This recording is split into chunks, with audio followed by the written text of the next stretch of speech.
సహోదరి సహోదరులందరికీ నా హృదయపూర్వకమైన వందనాలు చెల్లిస్తున్నాను. ఈ సమయంలో మీరంతా క్షేమంగా ఉన్నారు కదా.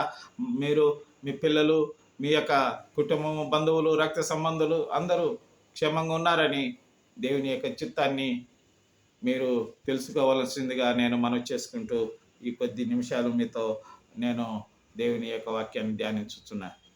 కాబట్టి బైబిల్ గ్రంథమందు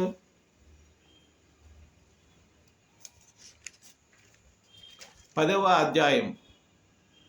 మరియు ఆత్మను చంపనేరక దేహమనే చంపువారికి భయపడుకుడి గాని ఆత్మను దేహమును కూడా నరకములో నశింపచేయగలవానికి మిక్కిలి భయపడని వ్రాయబడి ఉంది. ప్రేమైనటువంటి సహోదరి సహోదరులారా,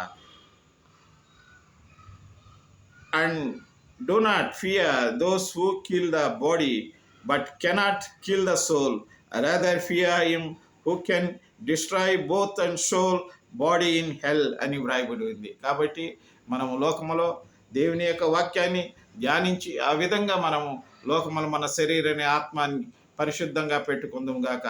దేవుడి వాక్యం దీవించును గాక. ఆమేన్.